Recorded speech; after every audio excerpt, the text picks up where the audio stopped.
Bienvenue sur la chaîne Histoire oubliée. Avant de faire un voyage ensemble dans le passé, je vous invite à vous abonner à la chaîne, d'activer la cloche, afin d'être toujours au courant des nouveautés. Merci.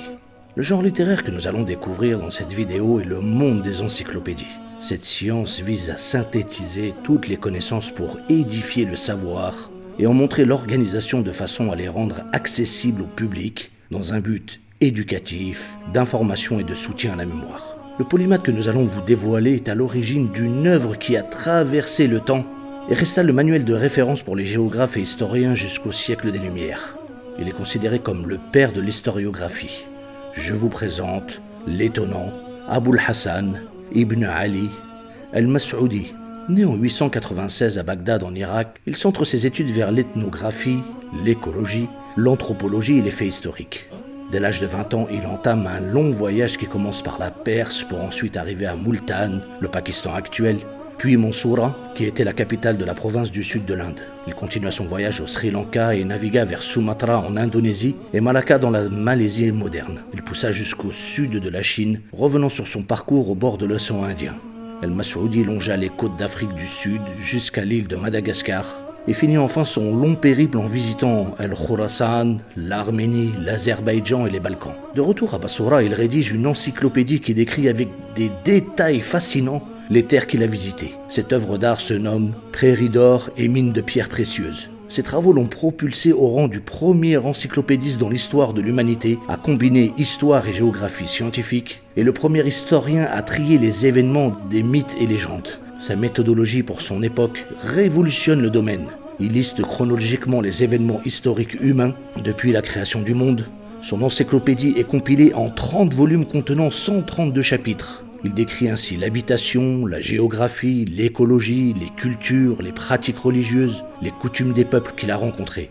Son récit de voyage sur les Russes est d'une importante source précoce pour l'étude de l'histoire de la Russie et l'Ukraine. Il a une certaine connaissance des autres peuples d'Europe de l'Est et de l'Ouest. Lors de son exploration, il a réussi à obtenir une copie d'une liste des souverains francs de Clovis jusqu'à son époque. Il fait plusieurs fois référence aux Vikings qu'il nomme Majouz. L'intérêt mondial d'El-Mas'oud comprenait l'Afrique. Il connaissait bien les peuples de la partie orientale du continent.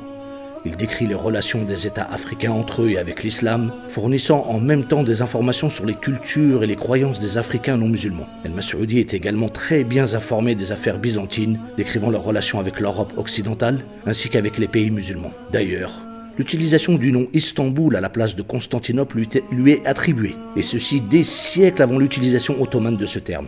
Il écrit que les Byzantins appellent une cité Puline, et quand il voulait exprimer que c'est la capitale de l'Empire à cause de sa grandeur, il disait Istanbulin. La lettre P n'existe pas en arabe, donc El-Mas'oudi l'a remplacé par le Ba, ce qui a donné Istanbul. El-Mas'oudi aussi était un géologue et minéologiste accompli.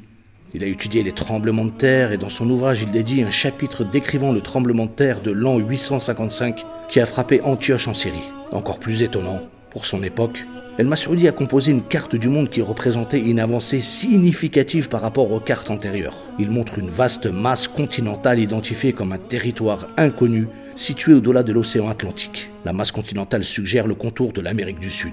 El-Mas'oudi écrit dans son encyclopédie l'histoire de Khashrash ibn Saïd ibn Aswad, un marin espagnol qui a traversé l'océan Atlantique en 1889 et est revenu avec des trésors d'or et d'argent. La carte et la description donnent une preuve irréfutable que les géographes d'Orient avaient déjà au Xe siècle connaissance des terres d'Amérique. Durant son voyage au Khorasan, il est le premier à mentionner l'invention de l'éolienne, découvert dans la ville d'Herat en Afghanistan, sorte de moulin à vent dont les pales verticales tournent autour d'un arbre, faisant fonctionner grâce à cette énergie des meules pour moudre le maïs.